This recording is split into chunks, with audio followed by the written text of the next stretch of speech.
Welcome back to Coast Vue. I really enjoyed that conversation with David Hardy.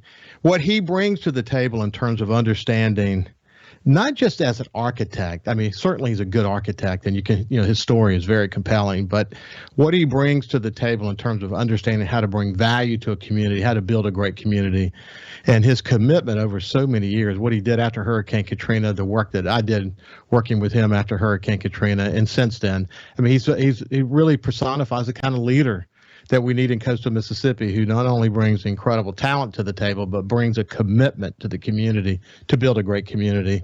So we're lucky to have people like David Hardy. We're also lucky to have people like Richard Cross. Richard Cross was recently, you know him from SportsTalk Mississippi. We'll talk to, if you don't know him, we'll introduce you to him here in just a second. But he was recently recognized as one of the most influential people in the state, influential leaders in the state. And I wanted to bring him on and talk to him a little bit about that. But before we go any further, I just wanted to say good morning to you, Richard. How are you? Ricky, good morning to you as well. I apologize for the slightly different backdrop. On the go this morning, but always good to visit with you. Appreciate what you do on the coast, and excited to chat. Yeah, good. It's great to have you, man. So you're in Oxford. You live in Oxford. I had the opportunity we're friends on Facebook, so I'm able to follow you and your beautiful wife and your 3 kids. And, that family thing is really important to you, isn't it? It is. And I'm really, really fortunate. Jane has been incredibly supportive of me kind of chasing this broadcasting dream for the last 20 years. She and I got married in 2006. Really proud of our 3 kids. We've got an 11-year-old daughter and a 9-year-old son and a 4-year-old daughter. Our 4-year-old kind of calls the shots. I guess that's how it works. The caboose is turns into the general. But yeah, life's good.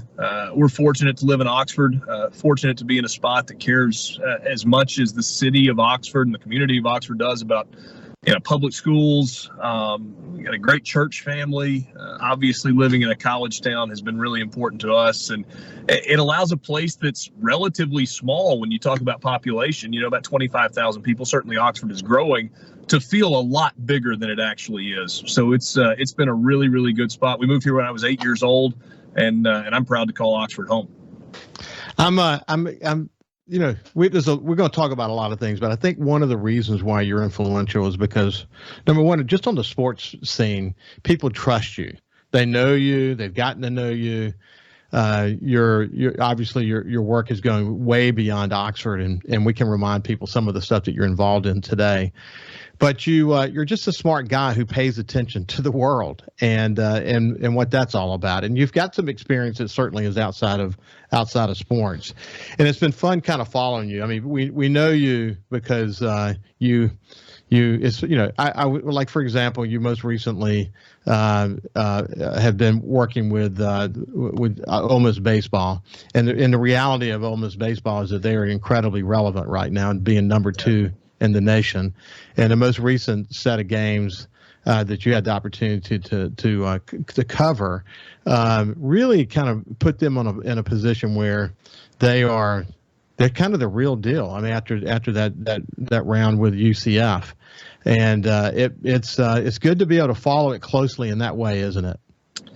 It is, and for grief, really going back to about 2000, maybe the 1999 season, I kind of had the opportunity. There was a window there where David Kellum and I worked together. I guess it was for 6 solid years, where I was the color analyst and did some play-by-play, and he and I were together for every single game. But prior to that, and since that, I've kind of filled in for him. We get to this spot where it's really busy at the end of basketball season, and he's got to either stay home to do a game or he's traveling somewhere to do a game.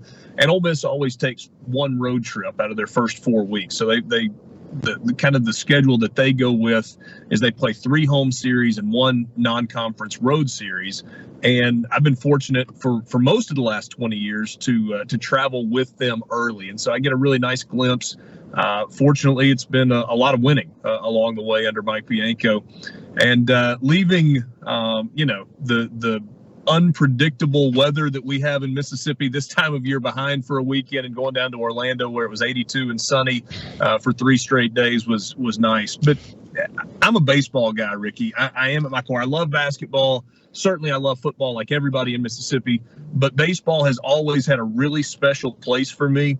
And so I actually texted a friend who's a big baseball fan this weekend. I said, so good to be back at the ballpark. And when I'm away from baseball for a little while, I think I forget how much I love the game.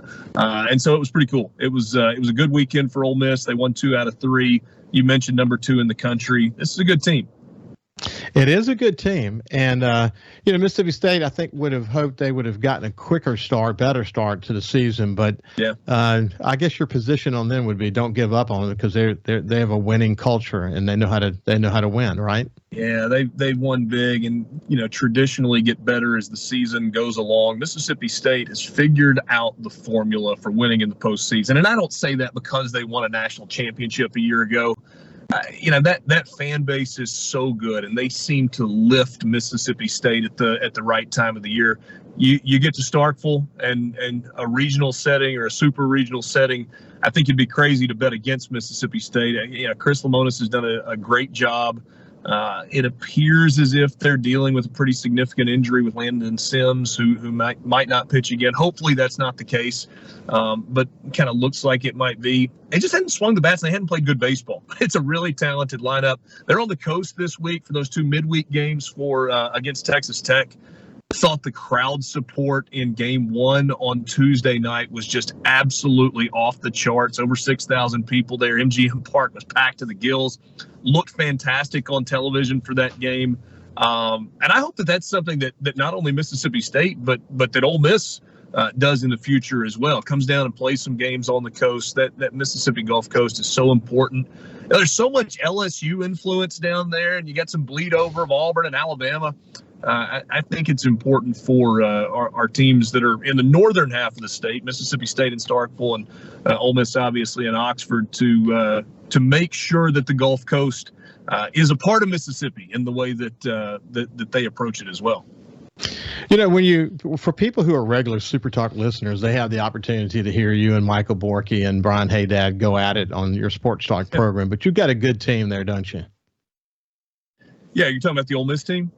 No. I'm saying, they're your SuperTalk Sports Talk team. Yeah, we do, and we have a lot of fun. I'll kind of do it in the order that you did it. Michael Borky's really talented. We give him a hard time about kind of being the young guy in the group, and he gives us a hard time about being the older guys. But Michael's got an incredibly bright future in front of him in broadcasting. Part of what I do causes me to be away from the show some, if I'm doing television stuff for ESPN or for the SEC network. And it's really comforting to know that the show it doesn't miss a beat. Michael slides into that chair as host of the show when I've got to be out and does a fantastic job. And then, hey, that's fun. There's something about being incredibly comfortable in your own skin. Hey, Dad's a unique guy. I said to him on the air, I was like, the more I get to know you, the weirder you get.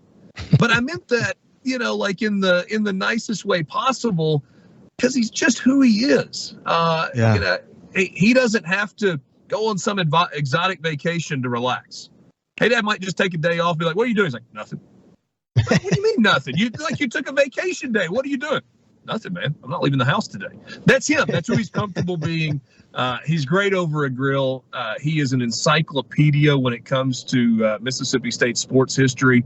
He's never, ever made any bones about the fact that he is a Bulldog. He's not going to make any apologies for it. He makes no apologies for the fact that he hates Ole Miss, although he's able to kind of set that aside and talk objectively about them some of the time, which makes it fun. It's a fun dynamic, and I'm really fortunate to get to work with those guys every single day.